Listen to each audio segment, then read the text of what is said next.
Everyone, we are back with more Bigtime Memories. I'm Terry Sullivan. This is Dave Drason. And not too long ago, we were sort of just shooting off the cuff. Remember? We were doing some random memories, random stories. Yeah, Dressing Room Confidential, whatever we want to call it. But yeah, that was a fun episode. And we ended up talking about Mike Lauren when he was Porky the Pig.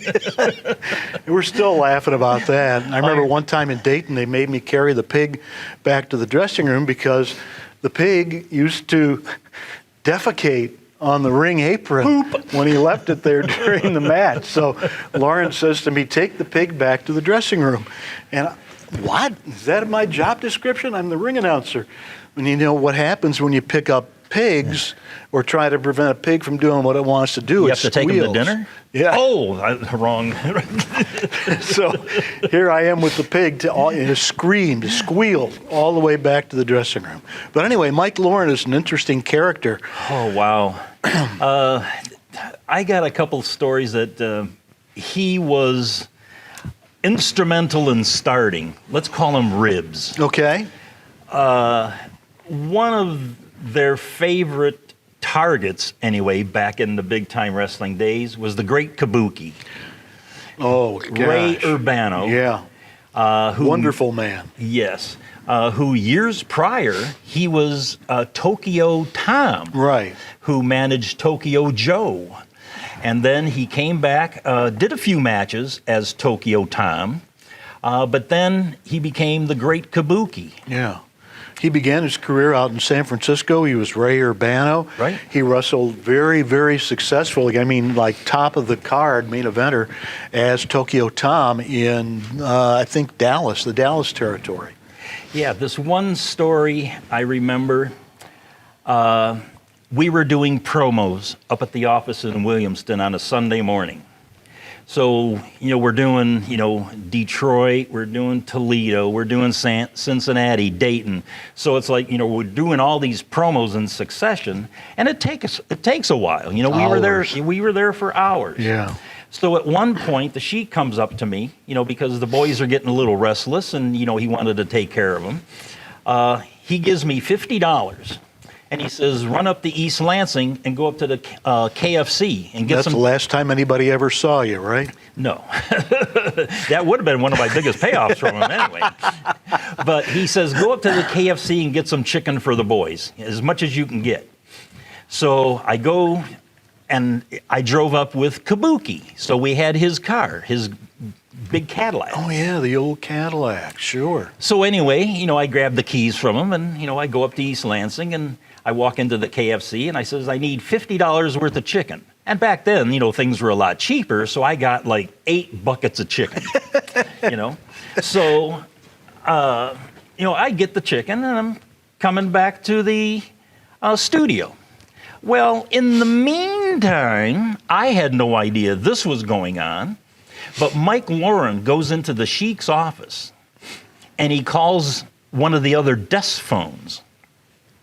And he gets on there and, calls up and says, yeah, this is the state police. Is there a Ray Urbano there? So, Kabuki's like, state, what's going on here? So he gets on the phone and says, sir, we're sorry to tell you, but your car, there was a young man driving your car, and he's got a bunch of chicken on the inside, and there's been a bad accident.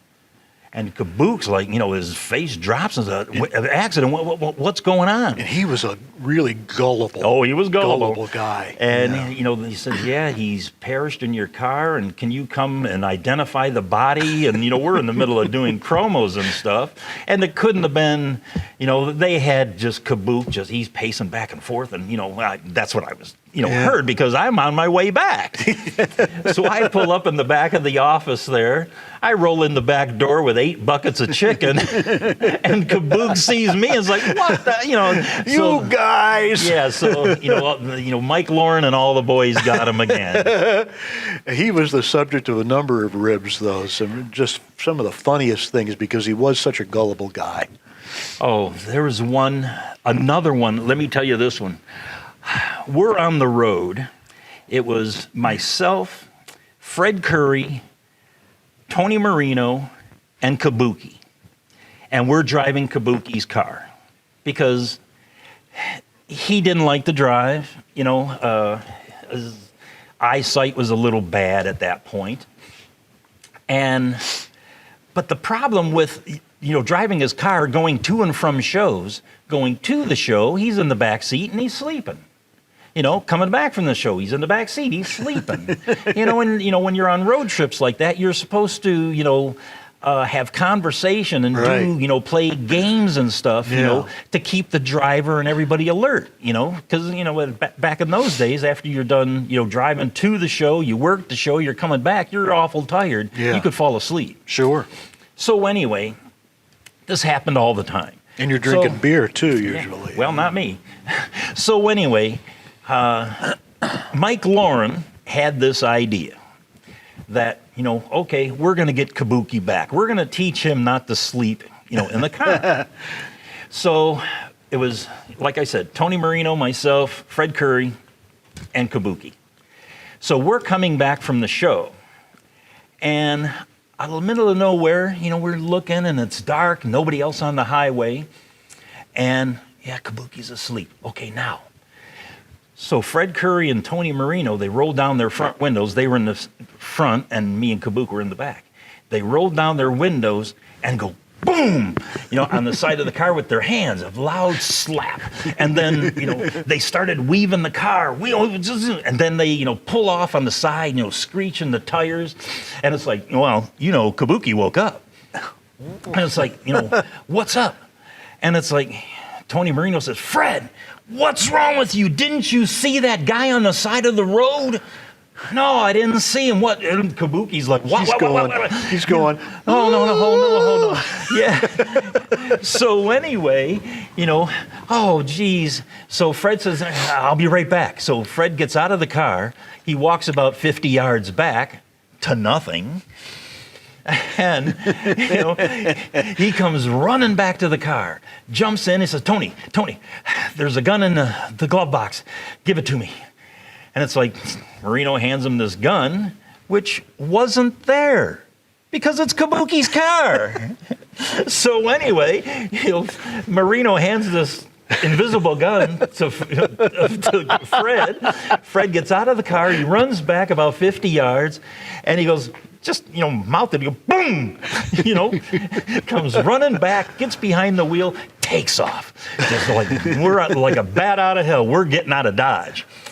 Kabuki didn't fall asleep the rest of the way home. Oh, no. So now we're getting a story together that all of us have to have, to keep this story. So just in case anything happens, we have to have our story straight.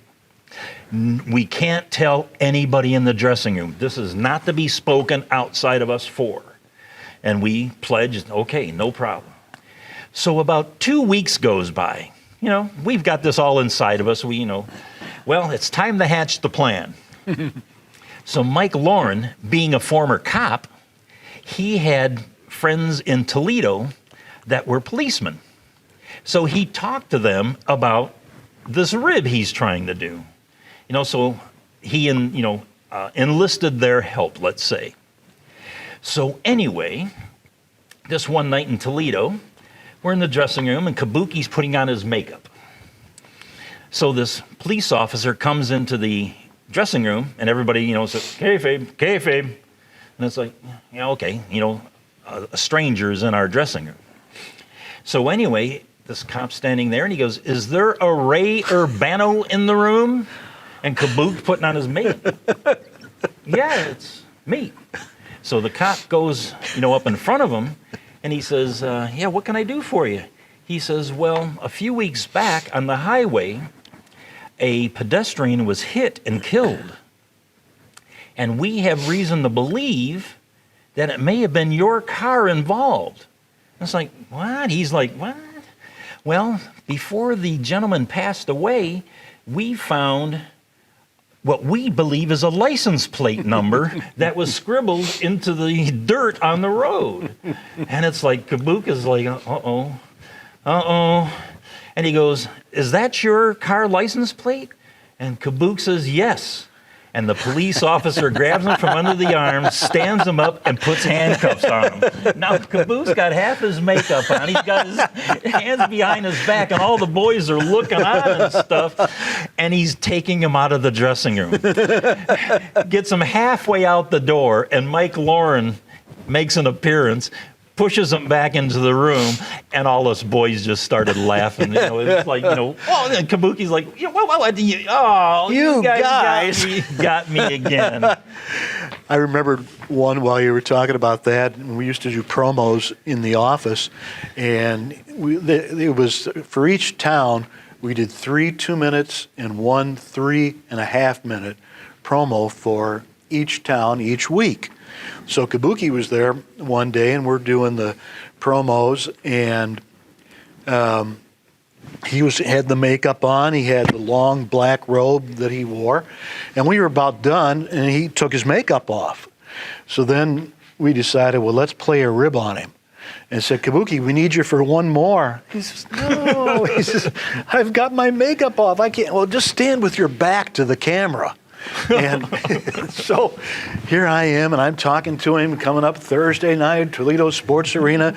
It's the Great Kabuki against somebody, and I hold the microphone up. He's got his back to the camera. Therefore, he can't see the floor director who gives us the time cues and lets us know how much time is left in the promo. 1 minute, yeah, 30 seconds, 15, counting down, and counting down. So at one point in time, I just said to him, well, you take the microphone, I'm going.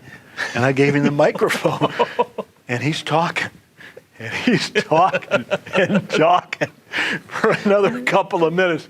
He says, I don't know what is going on. And then everybody cracked up, and you guys. Oh, Kabuki. What? When I would pick him up in Toledo, he had an apartment in Toledo. Yeah, Springfield and before Township. we go to shows, he was a great cook, too. Oh, excellent cook, yeah. He cooked a magnificent Japanese-style feast for me one day. Well, this one time, he's got his crock pot going. And he goes, oh, I got food for us when we come back. I go, oh, great. What do you got? So he says, oh, come here. And I look in this crock pot, and I don't know what it is. So he says, here. And I take a piece, and oh, wow, this is really good ham. He says, oh, pretty close. It's pigtail. And I was like, oh, no. I didn't stick around for dinner that night with the pigtail. Hopefully he had a good dessert. One last story on Kabuki. Yeah. Do you remember, he was a brilliant man, very educated and stuff. Oh, yeah. Do you remember when he came up with a football game? Oh, God, yes, the football game. He invented a tabletop football game. And back at this time in the, mid to late 70s, he was already gone from here. But at that time, tabletop games were the predecessor to video games. Mm-hmm. And he invented this tabletop football game. And he had somebody, a company like Hasbro or somebody like that was actually interested in purchasing the rights to it and selling it, which was, stood to make him a pretty wealthy man. But he still maintained the rights to it, and they decided, well, you need to get a spokesperson for this football game. And they spent, days, if not weeks, trying to romance certain superstars and come up with somebody who would be their national spokesperson. New York Raymond. There you go. But he finally signed somebody. You know who it was? Who's going to be his big national spokesman? Who's that? O.J. Simpson. Oh, boy. That was before the infamous ride in the white Ford Bronco. Boy, he would have made a killing. Both of them. Right, yeah. So there you go. One of our favorite characters, Ray Urbano, Kabuki. Speaking of killings, I remember a time there was a match at Cobo Arena that they had. This was when Kabuki's manager was handsome Jess Ortega. Ortega-san. Yes. Yes. So what happened was they had a roundabout match. They had a feud going where Kabuki was taking on Haystack Calhoun, and something happened where Ortega-san interfered. So what happened, they had a match with Haystacks Calhoun, grudge match, Haystacks Calhoun versus Handsome Jess Ortega, and he had the mask on. You know, he was too handsome, Yes. you know, for words. So anyway, one thing happened during the match. They were maybe 5 minutes in. It's like out of nowhere, Jesse Ortega goes down. And he's laying on his back in the middle of the ring, and you could see Haystack Calhoun is like, he's got this befuddled look on his face, like, oh, maybe I could hit him with a phantom punch or something. So Haystacks bounces off the ropes, and he gives Jesse Ortega a big splash. Covers him, 1, 2, 3. Gets up, has his hand raised, but Jesse Ortega's not moving. And it's like, he's still not moving. So I remember Jack Kane running out of the dressing room, jumping in the ring, and lifting, Ortega's head up, taking the mask off. And what ended up happening, Jesse had a mild heart attack. Yeah. And it's like, once we, found that out, it's like, oh, geez, poor Haystacks, goes off the ropes and gives him a giant splash. Poor Haystacks. Yeah. That was pretty much the end of his wrestling career, although I do remember not long after that, as a matter of fact, after Ortega had recovered, of all people, he was matched up in some small town somewhere against Kabuki. It was just Ortega against Kabuki. And just Ortega decides he's going to play to me. And I'm sitting at ringside of the table, and he backs Kabuki into the ropes, and he says to me, "Johnny Valentine." Oh, boom! Laid in that forearm like an axe handle into Kabuki, and Kabuki's, oh, no. Well, another oddity that we had in big time wrestling at one point, do you remember the Maguire Twins? Oh, yeah, sure. Guinness Book of World Records. World's heaviest twins. Yep. And at one point, they married twin sisters who were both like 5 foot tall, and they were lucky to weigh 100 pounds apiece. But Billy and Benny, they were such nice guys. Yeah, they really were. I really felt sorry for them, because, of their weight, and it was hard for them to get around. They used to come into town and ride motorcycles. Little mini bikes. Yeah, mini bikes. They'd ride the mini bikes around town to drum up interest. Yeah, and this one time when I was managing Handsome Hartford Love and Bruce Swayze, and we were going against the Maguire Twins. And it's like, these guys are going to do all the work. The Maguires, could basically stand there and you bounce off them, get into a, collar and elbow and do something. And it's like, so at one point we had a finish to where Billy and Benny because they were both in the ring at the same time because they couldn't get in and out of the ropes. Right. So they would, one would, stand in the corner, and if they tagged, the other one would come in. Well, at one point, Bruce Swayze and Hartford are in both at the same time. Billy and Benny are in there, and all this ruckus is going on, and boom, boom, boom, they knock Hartford Love out of one side of the ring, Swayze out of the other side of the ring. Now I'm standing on the ring apron, and I've got my hand on the top rope, and I'm complaining to the referee. You disqualify those two. This isn't how this is supposed to be. My guys are, legitimate. They're, they're athletes. They should just disqualify them. Next thing I know, there's a tug on the top rope, and it's pulled in, and I take a bump. I go over, backwards into the ring. Now I'm trapped with Billy and Benny Maguire. So, we had this worked out. So they pick me up by my hair and puts him in front of me, and he takes his belly and boom, he hits me. And I, turn around, boom, I hit the other one. Boom, to turn around, and they, back and forth. The crowd's going nuts now. So at one point, they did one big one, and I just, ooh, and I go down right next to the ring corner, which we had it planned in the dressing room. Billy told me, go next to the corner, and what I'm going to do, I'm going to hold on to the top rope, and I'm going to sit on you. And I go, you're going to what? He goes, yeah, I'm going to sit on you. I'm not really going to sit on you. I'm just going to shift my weight to where it looks like I'm sitting on you. So There's a ring photographer there. I'm facing toward the middle of the ring. Billy's got his, hands on the rope and, squats down. So he's backwards. He's got his back to this photographer. He sits on me, and the photograph made the front page of the paper the next day. Here's big old Billy Maguire, and here's Dave Drayson's head like this coming out of his rear end. You were the butt of the joke, weren't you?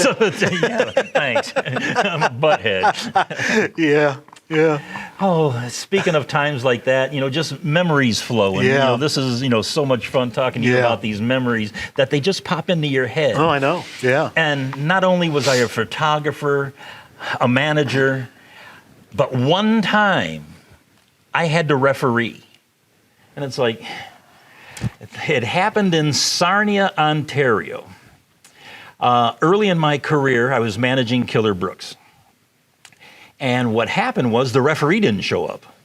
So it was my first time in Sarnia, and they had nobody else in the dressing room, to referee. So they go, Dave, you got to, referee. So somebody gave me a referee shirt. I don't know who had it, but, it was a striped shirt. And it's like, I'm going to referee that night. And I'm telling you, referees don't get enough credit for what they do in that ring. True. They're, very vital.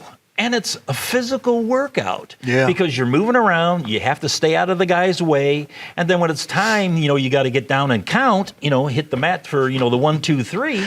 Well, it's, it's physically, challenging. You get down there. Oh, now you got to get up. Oh, you got to get down. You got to get up.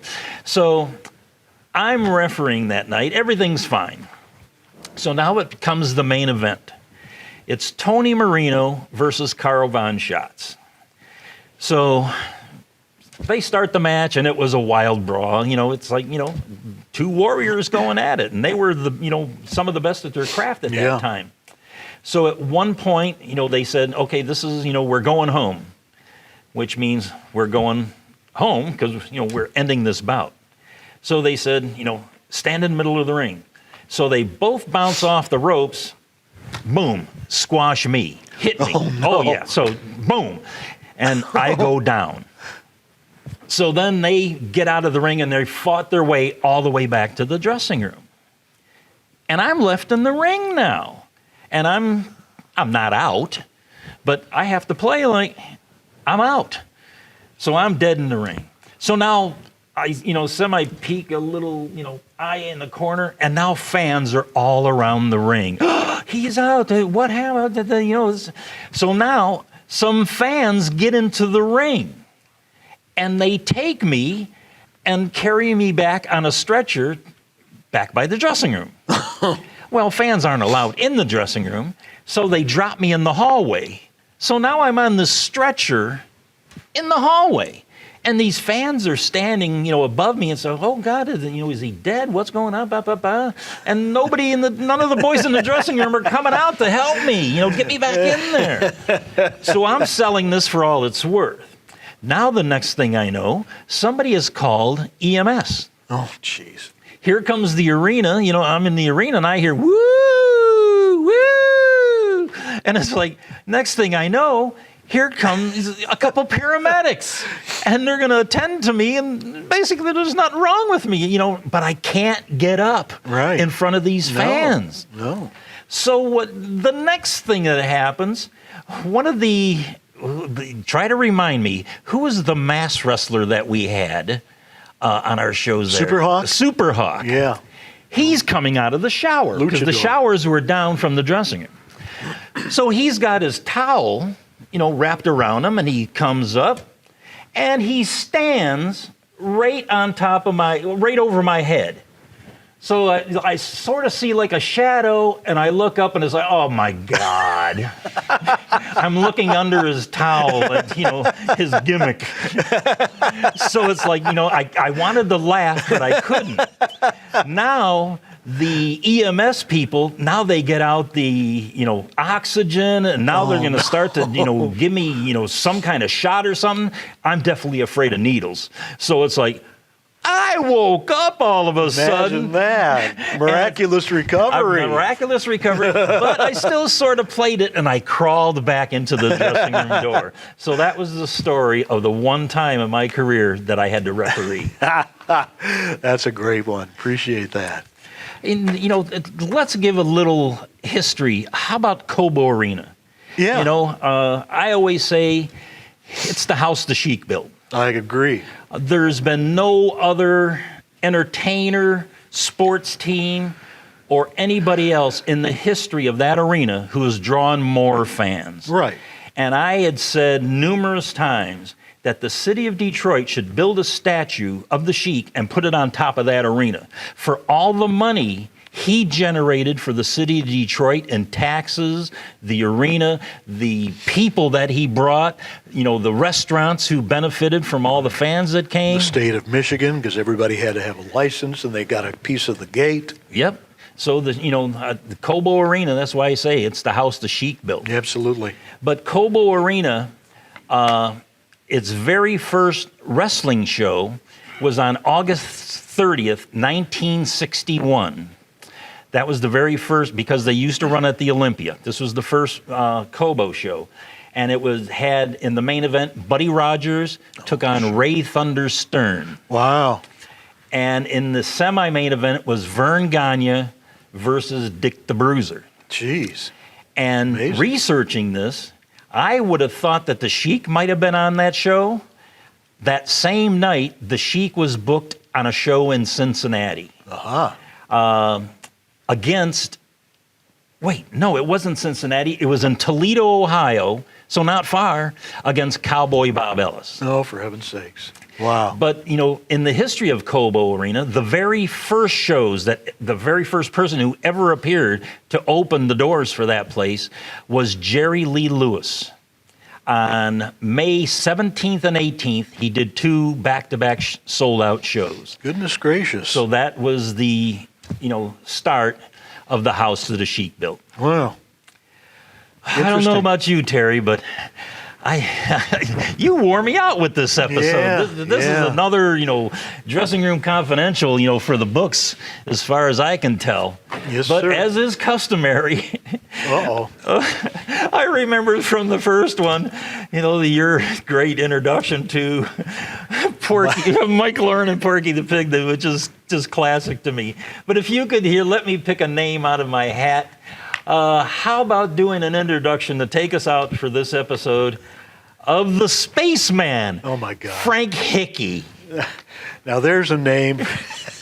You talk about a character. Talk about a grizzled old veteran. He was grizzled. He was old.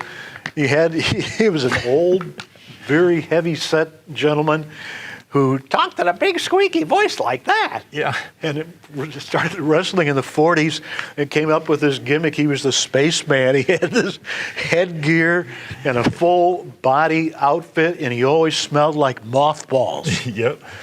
And he was from outer space, weighing 300 pounds, the spaceman, Frank Hickey.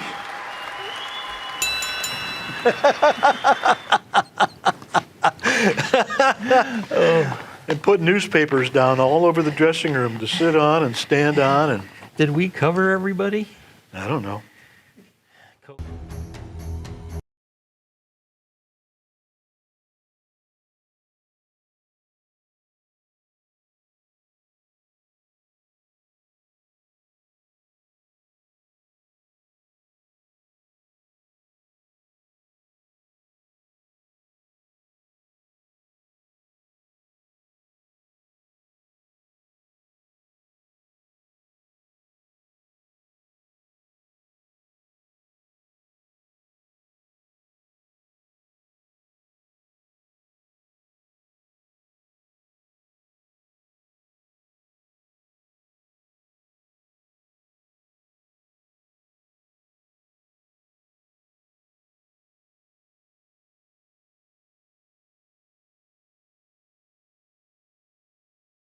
Really proud to say that I'm a part of IBW.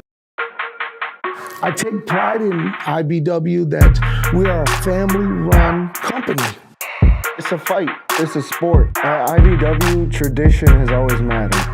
You're going to see world-class professional big-time wrestling at its best. This ain't no sports entertainment. This is professional wrestling. International Big Time Wrestling's The Fix. Each and every week, your fix of IBW action.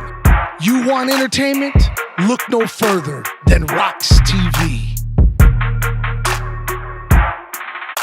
International Big Time Wrestling! Wrestling fans, if you like what you've seen, don't forget to like, comment, subscribe, and also don't forget to ring that bell.